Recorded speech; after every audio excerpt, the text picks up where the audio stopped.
बस खचाखच भरी हुई थी। पैर रखने तक की जगह नहीं थी और उमस इतनी कि सांस लेना भारी हो रहा था। मेरी जिंदगी का सबसे बड़ा एग्जाम था, इसलिए इस भीड़ को सहना मेरी मजबूरी थी, वरना मैं कभी इस खटारा और ठसाठस भरी बस में कदम भी न रखती। कंडक्टर लगातार पीछे से धक्के दे रहा था, आगे बढ़ो, आगे बढ़ो। लेकिन आगे बढ़ने का रास्ता ही कहाँ था। हर कोई एक दूसरे से सटा हुआ खड़ा था। धक्का मुक्की के बीच मेरा संतुलन बिगड़ा और मैं सीधे अपनी बगल वाली सीट पर बैठे एक अधेड़ उम्र के अंकल की गोद के पास जा गिरी। उन्होंने तुरंत सहारा देने के बहाने मुझे अपनी दोनों बाहों में थाम लिया। उनकी उम्र कोई 45-50 के आसपास रही होगी। मजबूत काठी और चेहरे पर एक अजीब सा ठहराव था। उन्होंने मुझे ऊपर से नीचे तक देखा, मेरी परेशानी और माथे पर आई पसीने की बूंदों को भांपते हुए बेहद धीमी और भारी आवाज में कहा, बेटा, इतनी दूर खड़े होकर जाओगी तो एग्जाम कैसे दोगी? हाथ पैर कांपने लगेंगे। एक काम करो, संकोच मत करो, मेरी जांघों पर बैठ जाओ। रास्ता लंबा है, आराम मिलेगा।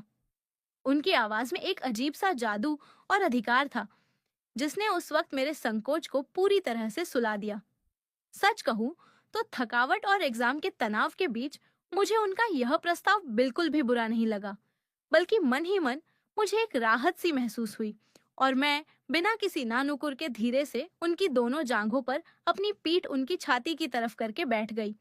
बस जैसे ही आगे बढ़ी, उस तंग जगह में हम दोनों के बीच एक ऐसा मूक सिलसिला शुरू हुआ जिसने मेरे पूरे बदन में एक अनजानी सी सिहरन दौड़ा दी और मुझे समझ आ गया कि यह सफर बहुत दिलचस्प होने वाला है।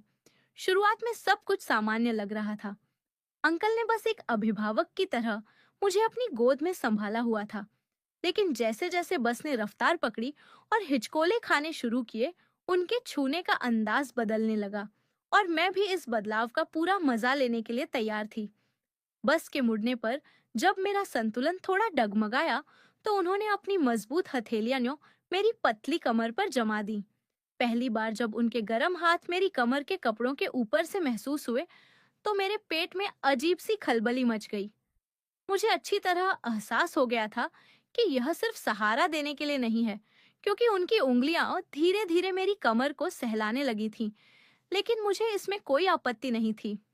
मैं जानबूझकर उनके और करीब हो गई, ताकि उन्हें भी लगे कि मैं असहज नहीं हूँ। मेरा दिल तेजी से धड़क रहा था, पर वो डर से नहीं, बल्कि उस छुअन के मजे से था। तभी अचानक ड्राइवर ने एक बड़ा सा गड्ढा देखकर जोर से ब्रेक मारा। उस तेज झटके के साथ मैं भी जानबूझकर पूरी ताकत से पीछे की तरफ फेंकी गई और उनकी चौड़ी छाती से जा चिपकी। उसी पल अंकल का चेहरा सीधे मेरी गर्दन और कान के पास आया। उन्होंने अपनी भारी सांसें मेरी खुली गर्दन पर छोड़ दी और बहुत धीरे से अपना मुंह मेरी गर्दन की त्वचा से सटा दिया। उनके होठों का वह हल्का सा स्पर्श जब मेरी गर्दन पर हुआ, तो मुझे अंदर तक एक अजीब सा सुकून मिला। मैंने आंखें बंद कर लीं और खुद को पूरी तरह उनकी इस हरकत के हवाले कर दिया। अंकल को अब पूरी तरह से समझ आ गया था कि मैं उनके इस दबे छिपे स्पर्श का विरोध नहीं कर रही हूँ, बल्कि मैं खुद इसमें पूरी तरह सहमत हूँ और इसका आनंद उठा रही हूँ।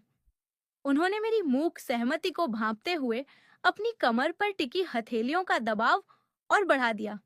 उनकी उंगलियां अब और बेबाकी से मेरी कमर के कव्स को टटोल रही थीं और मैं भी अपनी जगह से बिल्कुल नहीं हिली, बल्कि उनके हर स्पर्श को महसूस करने के लिए अपनी पीठ को उनकी छाती पर और ज्यादा टिका दिया। हर बार जब बस का ब्रेक लगता, उनका शरीर मेरे पीछे पूरी तरह से सट जाता।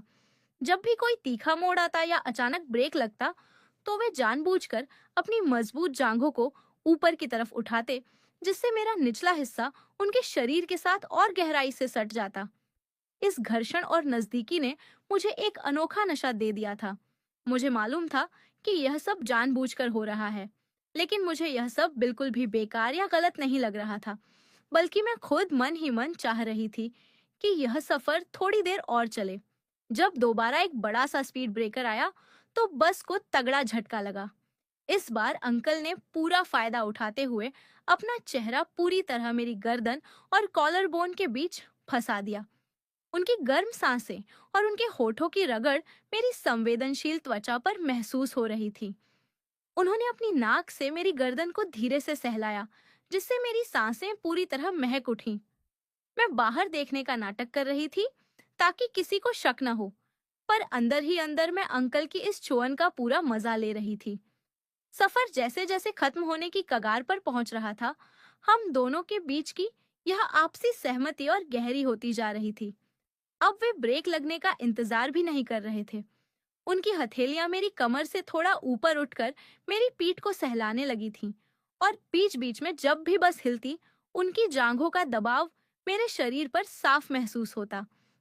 वह छुअन इतनी बारीक और छिपी हुई थी कि बगल में खड़ा कोई भी यात्री इस बात का अंदाजा नहीं लगा सकता था कि इस भीड़भाड़ के पीछे हम दोनों के बीच क्या चल रहा है, और मैं कितनी खुशी खुशी इसमें शामिल हूँ। मेरे भीतर एग्जाम का जो थोड़ा बहुत तनाव था, वह इस छुअन के मजे के आगे पूरी तरह गायब हो चुका था। जब बस आखिरकार मेरे परीक्षा केंद्र वाले स्टॉप पर आकर रुकी, तो मुझे सचमुच थोड़ा बुरा लगा कि यह सफर इतनी जल्दी खत्म हो गया। अंकल ने बहुत ही धीरे से मेरी कमर पर से अपनी पकड़ ढीली की। उतरने से ठीक पहले उन्होंने मेरे कान के बिल्कुल पास आकर अपनी गर्म आवाज में फुसफुसाया, बेस्ट ऑफ लक बेटा, अच्छे से एग्जाम देना। मैंने उनकी तरफ देखकर एक हल्की सी मुस्कान दी और धड़कते दिल के साथ बस से नीचे उतर गई। लेकिन उनकी उस क्षण का एहसास, मेरी खुद की मर्जी से लिया गया वह मजा और गर्दन पर लगी उनकी सांसों की गर्मी परीक्षा हॉल में बैठने के बाद भी बहुत देर तक मेरे जहन में एक सुखद एहसास बनकर बनी रही।